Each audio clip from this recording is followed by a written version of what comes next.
I got a bunch of notes I've been taking in that.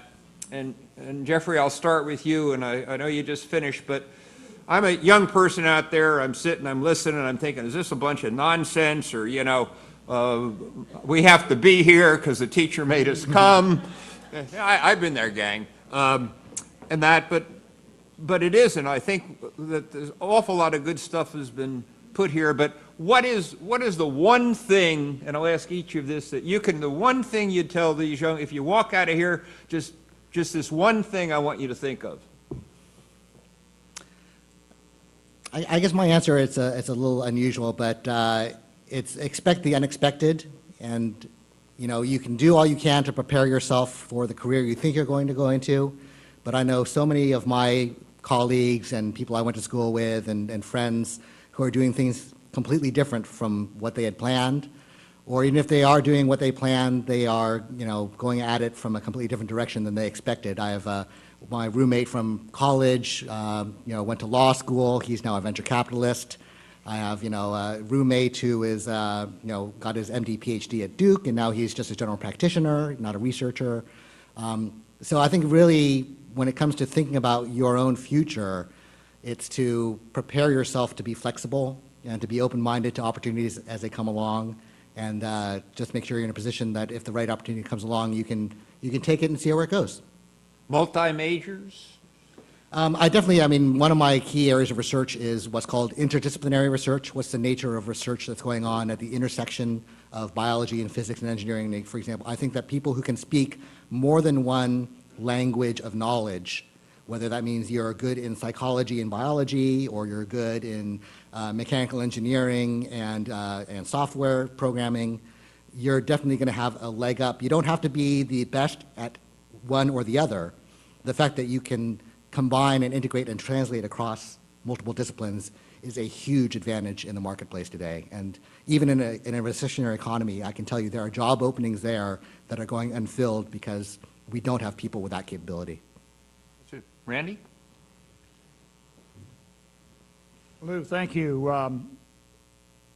The teacher from Spruce Creek, who's a University of Evansville Purple Ace, would you stand up if you're in the audience, please? All right.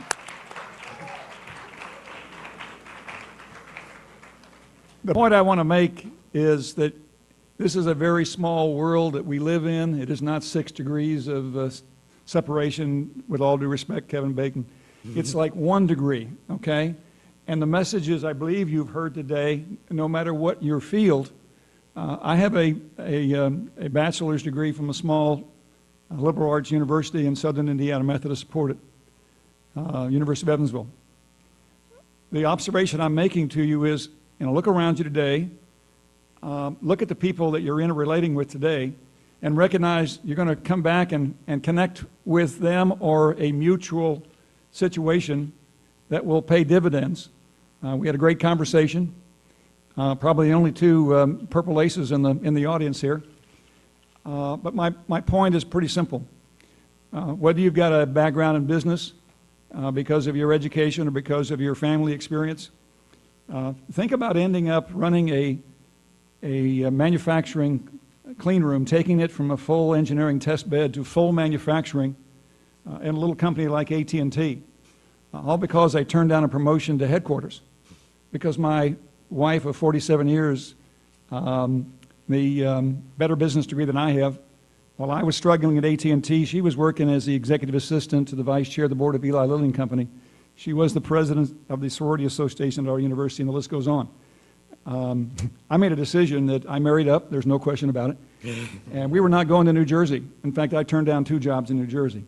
Best thing I ever did, because I ended up in a clean room as my penalty for turning down a promotion to headquarters. So my point is, you're going to have, what was the number, 7 or 8 different jobs? I think it's at least that. I had 4, but one with one company for 31 years where I had 15 different jobs within that company. So be versatile, start building your network, make a personal note of who you're close to now, because in many cases you'll still be close to them 30 years from now and you'll still be working with them. So thanks, Lou. I hope that gets to the point of your question. Leslie? Thank you.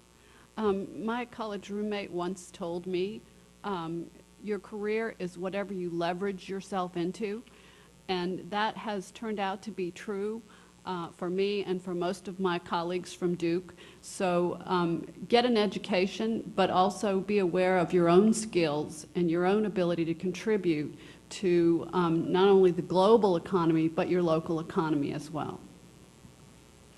Frank?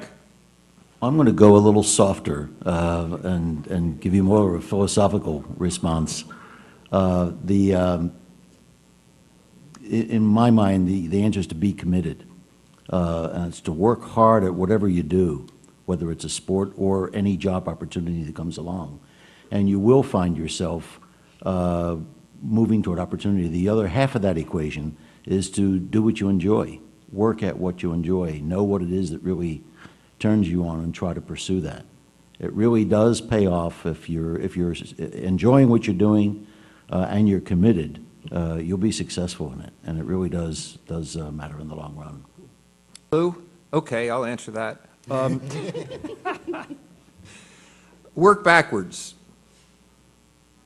One of the things that I've tried to do, and I still don't know what I want to do, but I'm working on it, is I decided as a young person coming back home to Florida who'd never gone to a political meeting, I decided I wanted to be a U.S. congressperson. And so I said, okay, I have no money, nobody knows me, I've never run for anything, I'm a wrong party to be running around here, how would I do it? So set out and tried to figure what things we were going to do to get there. And basically it was to go to 30,000 doors on foot for 13 months and do it that way. But I had, that was plan A, and there was plan B, which was to pray that money would come or you hit a lottery ticket, which we never did. I think we spent $150,000 in 3 races. Today, that doesn't even get you in the ball game and that. So think backwards at what you're going to do. And for instance, as you grow up and you look out for things to do and meet people, because networking is really key. You want to maybe belong to a club or do something, but don't belong to a club because you want to belong to a club. Belong to the club because you really believe in it, it can do some good, and frankly, someday you want to be president of it.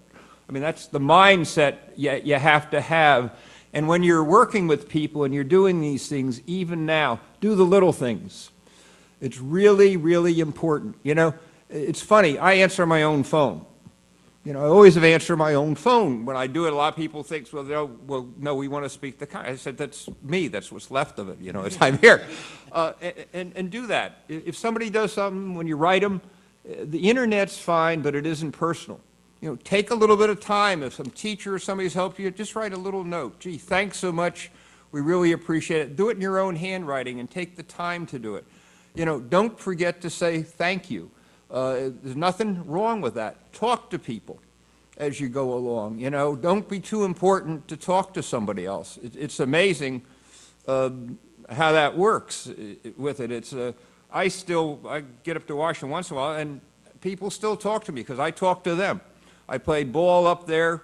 My oldest daughter, who's here, Julie, and number 2 daughter, we were up in Washington, and because they were so young when I got there, they didn't really know a lot of the people in that. And I walked past the center door of the Congress and everything, and there's 3 doors basically, and the doorman saw me. And he said, Congressman, it's great to have you back. And inside I'm thinking, isn't this great? My daughters now who didn't see it, somebody's recognized me, for the legislative work I did. And he went on, made it even better. He said, boy, we really miss you.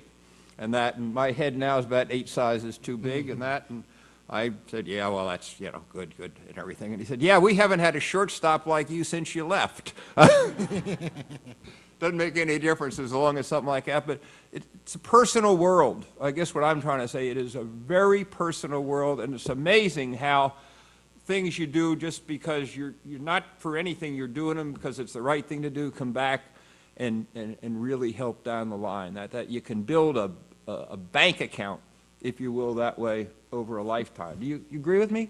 Anybody? I'm going to add the small world department item. You attach yourself to very creative people. Don't make the assumption that you are, and don't make the assumption that you got it all. You need to find very creative people and be part of them.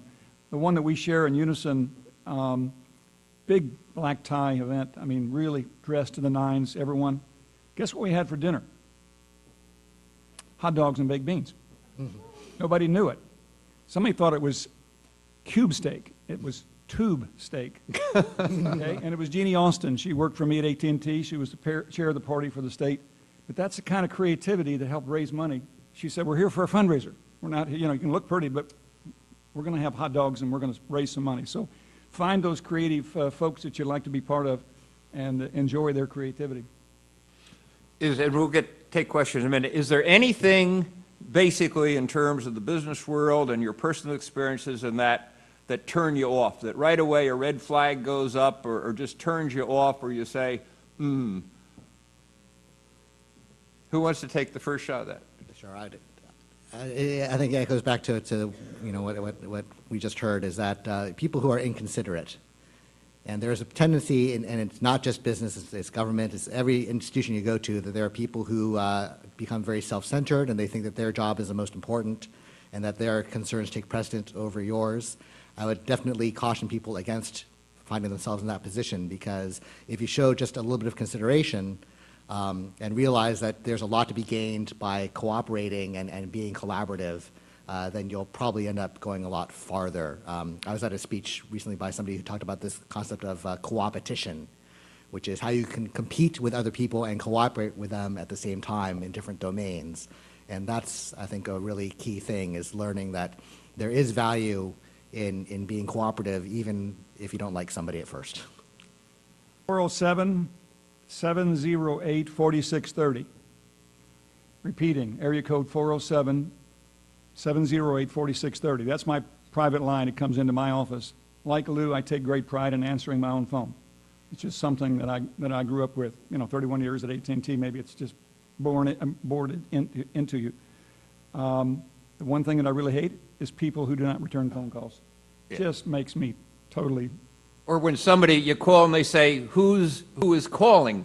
And not normally, but just every once in a while, I may have it in my cup of coffee or something. I'll say, does it make a difference? You know, I mean, what's difference here to make? I mean, it's sort of an insult. You say, who do you think is calling? And especially when they tell them and then they won't put you through. That really irritates you. Go on. Leslie? Okay, well, what has turned me off in many a business environment is people's first impressions. I am very well educated, but I'm also a Southern belle. So the story I tell is I went for a job interview as a professor at Harvard, and I gave a seminar, a very complicated seminar about a protein called talin. And every time I said talin, everybody in the audience burst into laughter. And these were Harvard professors. And I thought, I was very embarrassed. I thought, oh, this must be the worst scientific research in the world. No, they were laughing at my accent. Needless to say, I chose not to go to Harvard, but that's the kind of attitude that does turn me off. So don't ever do that. Don't make first impressions. Just because somebody is from New Orleans, Louisiana, doesn't mean they're stupid. They can contribute just as much.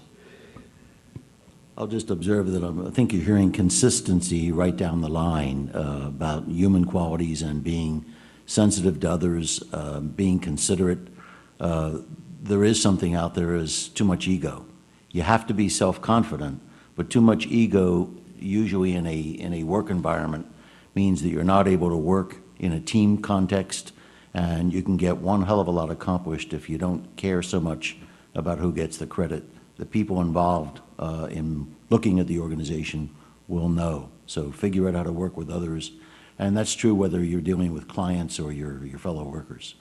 If I can throw in real-world case study, is there's a company called Corning. They make all kinds of materials and things of that nature. They are a company that has probably the most joint ventures of almost any company in the world.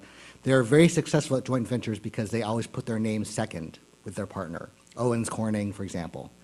And they think, you know, let the other guy take credit and we'll still come out okay. Well, that's really a good point. I was sitting here politically and thinking about all the chaos we have in the country now, where we don't have bipartisanship. We'll never have bipartisanship till we have civility. And that means that Jeffrey and I can disagree very deeply on something and have very strong views, and not back off those views, but that doesn't mean I put a label on him of, you know, a right-wing extremist or a limousine liberal, whatever it is. We discuss, we don't have that, and that's really one of the great problems. And the other thing that you put your finger on in Congress, I was in the minority all those years, even though I was in the leadership, but I got a lot of legislation through. That was because people worked together, and secondly, I got a lot of legislation through because I'd go to the Democratic chairman and say, hey, this is a good idea, would you put the bill in, you know, and if you, I'll co-sponsor it, but it's your bill if you want to do it. It's amazing how that works. You know, it really does. It's those kind of things that make a difference, I think, in a profession. Frank, if you were, this is, I'm very serious about this, you've been very successful. What is it has made you successful? I think, I don't know that I could attribute it to any one thing. I certainly have been in the right place at the right time and had opportunities. Some of that is self-created. I was a math major. I was recruited to a public accounting firm. I became a partner in a public accounting firm. I've never had an accounting course. So I worked on the other side of the house, which played to the consulting side. And I think because I had some intuitive skills and I had an analytical background, I was able to look for the heart of the problem. Usually in the consulting world, whenever there's a problem, if you look under the rock, there's a personality at the heart of it. There are all kinds of pejorative terms for that personality, but you can usually get to the heart of the matter. You're looking at some process or some other thing.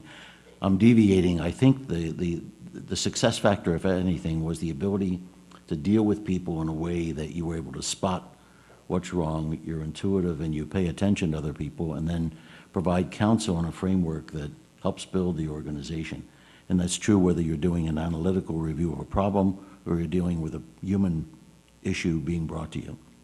I think human skills are as important to develop as any kind of analytical skills you might develop. Leslie, you've run businesses, and your husband has. You're not only a wonderful lady from New Orleans, but you're tough, and you've survived in a tough world. You've been an entrepreneur, and that. So, I mean, how did you do it?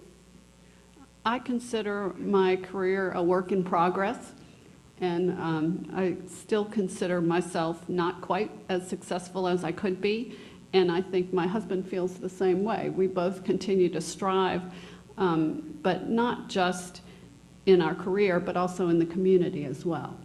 It's a community. It's a matter of collaboration, not just between two careers and a career and an institute, but you go forward in any job. Collaboration is key, and continuing to work together, I think, is a... Well, you have high standards. What happens when you don't hit what you want?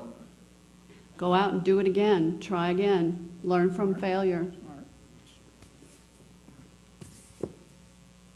For those of you going to end up running companies, and there's a ton of you in this room that will, whether it's a large or a small one, remember something that was shared with me years ago by a gentleman who was the assistant plant manager of the Whirlpool plant in Evansville, who went on to become the CEO of Whirlpool Corporation, John Platts.